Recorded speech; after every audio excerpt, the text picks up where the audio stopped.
नमस्कार। मैं सिमरन स्वागत करती हूँ आप सभी का एक बार फिर से आयोग द्वारा आयोजित इस पॉडकास्ट में।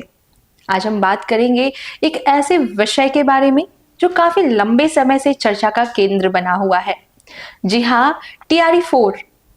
बीते कई माह से टीआरई 4 के जो अभ्यर्थी हैं उनकी जिज्ञासाएं बढ़ रही हैं, उम्मीदें बढ़ रही हैं और साथ ही कई महत्वपूर्ण सवाल उठ रहे हैं, जैसे विज्ञापन कब आएगा या फिर कितनी रिक्तियां हैं आदि।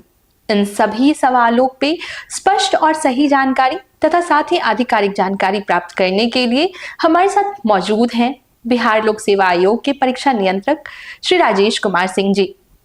आज की इस बातचीत से हमारी कोशिश केवल जानकारी प्राप्त करना ही नहीं, बल्कि उन लाखों अभ्यर्थियों की जो जिज्ञासाएं हैं और वैसे अभ्यर्थी जो काफी लंबे समय से नोटिफिकेशन का इंतजार कर रहे हैं और तैयारी कर रहे हैं, उनको सही जानकारी देना है। तो चलिए बातचीत शुरू करते हैं। और सर, सबसे पहले तो आपका बहुत बहुत स्वागत है। थैंक यू सर, सबसे पहले तो मैं उन लाखों अभ्यर्थियों की तरफ से सर आपको थैंक यू कहना चाहूंगी। और सर, मैं गो थ्रू कर रही थी कमेंट्स से, तो सर उसमें भी बहुत सारे अभ्यर्थियों ने आयोग के इस कदम की सराहना की है कि आयोग जो है लगातार अभ्यर्थियों को पॉडकास्ट के माध्यम से सही जानकारी दे रही है, सर समय जानकारी उनको प्राप्त हो रही है। तो सर इस चीज़ के लिए थैंक यू सो मच। आयोग देखिए पहले से बहुत बदल चुका है। हमें भी ये प्रतीत हुआ कि अभ्यर्थियों को जानकारी देने का एक अच्छा माध्यम है सोशल मीडिया। तो आयोग अब सोशल मीडिया के सभी प्रमुख प्लेटफॉर्म पर है। तो समय समय पर विभिन्न परीक्षाओं के लिए हम लोग पॉडकास्ट के माध्यम से सोशल मीडिया प्लेटफॉर्म पर अभ्यर्थियों को जानकारी देते रहते हैं। बिल्कुल sir, thank you so much आयोग के इस कदम के लिए। और सर, आज का यह पॉडकास्ट जैसा मैंने बोला कि टीआरई 4 के लिए है। तो सर काफ़ी लंबे समय से जो है टीआरई 4 के जो शिक्षक अभ्यर्थी हैं वो टीआरई 4 के विज्ञापन को लेकर के उनकी बहुत सारे सवाल हैं, उनकी जिज्ञासाएं हैं और लगातार टीआरई 4 को लेकर के वो सवाल भी कर रहे हैं कि टीआरई 4 का विज्ञापन आखिर कब जारी होगा। तो सर सबसे पहला तो मैं ये पूछना चाहूँगी सर कि आखिर टीआरई 4 में जो इतना विलम्ब हो रहा है, तो सर इस डिले का क्या वजह है? आखिर क्यों इतना डिले हुआ इस विज्ञापन को जारी करने में? और सर क्या रीजंस है? पहली बात कि विलम्ब की परिभाषा क्या है। जब मैंने या आयोग द्वारा यह दे दिया गया है कि 22 से 27 सितंबर को टीआरई 4 की परीक्षा आयोजित की जाएगी। यूजुअली 3 महीना पहले हम लोग उसके प्रश्न पत्र तैयार करने से लेके अन्य चीज़ों पर ध्यान देते हैं। अभी 6 महीना बचा हुआ है, तो मुझे समझ नहीं आता कि इतनी हड़बड़ी क्यों है कि विज्ञापन तुरंत जारी कर दिया जाए। ये कुछ लोग बहकावा में आकर के परेशान हो रहे हैं और बहकाने वाले लोग भी मैं देखता हूँ कि सोशल मीडिया पर एक्टिव रहते हैं। तो ये कोई मतलब नहीं है कि टीआरई 4 का विज्ञापन जल्द आ जाए। डेट जब एग्ज़ाम का दे दिया गया है 22 से 27 सितंबर होगा, तो हमारे पास जून तक का टाइम, हम जून तक भी हमारे दृष्टिकोण से कोई विलम्ब नहीं है। लेकिन खैर विलम्ब होने का 2-3 कारण था। एक तो गेस्ट टीचर के मामले में मामला अटका हुआ था जो अभी शिक्षा विभाग से हमें प्राप्त हो गया। अल्पसंख्यक कल्याण विभाग में भी महिला आरक्षण के बारे में थोड़ी त्रुटि थी जिसको कि प्राप्त कर लिया गया बैठक करके, और भी कुछ परिवर्तन किया गया इस बार जिसके चलते भी विलम्ब हुआ। लेकिन विलम्ब, मैं फिर से दोहराना चाहूँगा, कोई विलम्ब नहीं है। 22 से 27 सितंबर को परीक्षा होगी, अभ्यर्थी उसकी तैयारी करें। परीक्षा आयोजन कराना हमारा काम है, फॉर्म भराना हमारा काम है। सर इसी के साथ मैं ये पूछना चाहूंगी, और मेरे साथ जो लाखों अभ्यर्थी हैं सर, उनका यह सवाल है कि आखिर टीआरई 4 की वैकेंसी अब कब आएगी सर? अब कितना विलंब है और कब तक यह जारी हो जाएगा सर? टीआरई 4 का जो नोटिफिकेशन है आयोग की तरफ से कब तक अभ्यर्थियों के लिए दे दिया जाएगा? देखिए, अब टीआरई 4 का नोटिफिकेशन 3-4 दिन में जारी कर दिया जाएगा, लेकिन फॉर्म भरने की तिथि 25-26 के आसपास रखी जाएगी। वह इसलिए कि 25 से 30 71वीं कंबाइंड की मुख्य परीक्षा है और 23 तारीख को भी एक परीक्षा है, तो उसका एडमिट कार्ड डाउनलोड होने का समय 17 से लेके 23 तक है। आयोग ये नहीं चाहता है कि उनको एडमिट कार्ड डाउनलोड करने में किसी तरह की कठिनाई हो, क्योंकि TRE 4 के नोटिफिकेशन निकलने पर बहुत लोग आपाधापी में फॉर्म भरना चाहेंगे। तो ऐसे ऐसी स्थिति में जब लाखों या बड़ी संख्या में लोग फॉर्म भरने लगते हैं तो एडमिट कार्ड डाउनलोड होने में कठिनाई होती है। तो इसीलिए फॉर्म भरने का तिथि जो है वो 25 या 26 से रखा जाएगा, जो कि नोटिफिकेशन में लिखा हुआ रहेगा। नोटिफिकेशन 3 से 4 दिन में प्रकाशित कर दिया जाएगा। तब तो ये उन लाखों शिक्षक अभ्यर्थियों के लिए खुशखबरी की है जो काफी लंबे समय से जो है TRE 4 की वैकेंसी के लिए मांग कर रहे थे और इंतजार भी कर रहे थे। तो अब आपका इंतजार यहीं समाप्त होता है।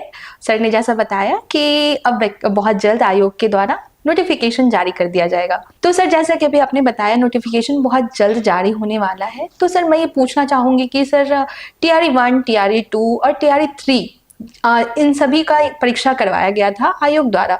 तो सर क्या जो फॉर्म भरने की प्रक्रिया है बिल्कुल इन तीनों TRE की तरह सिमिलर है या इस TRE 4 के लिए कोई संशोधन किया गया है, कुछ चेंजेस किए गए हैं सर?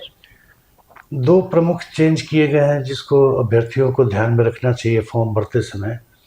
इस बार फॉर्म भरने के समय ही 38 जिला का चॉइस उनको देना होगा।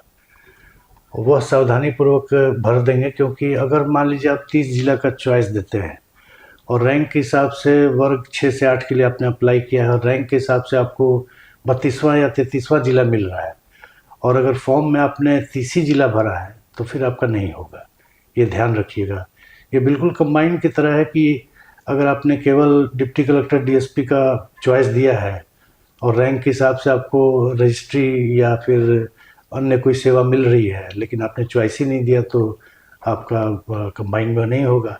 उसी तरह यह ध्यान रखना है, ये एक इम्पॉर्टेंट बात है कि 38 जिला का चॉइस जो अभ्यर्थी चाहते हैं वो भर दें, या कम से कम 2-3 जिला नहीं चाहते हैं उसको छोड़कर अधिकांश जिला का चॉइस भर दें। ये एक परिवर्तन किया गया है।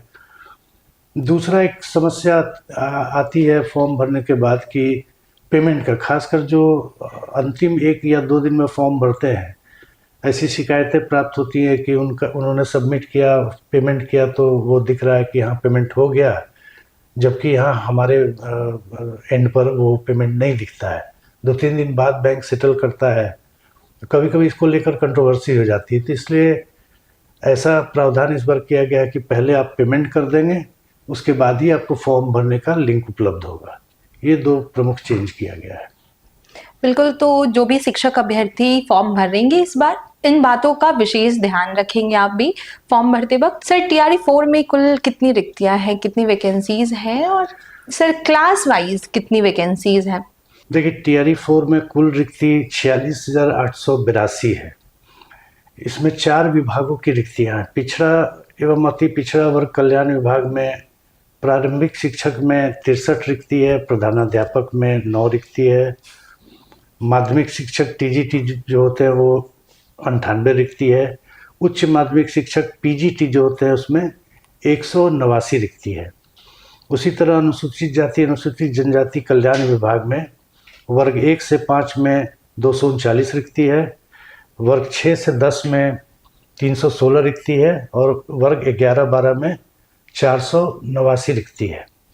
प्रधानाध्यापक में 14 रिक्ति है।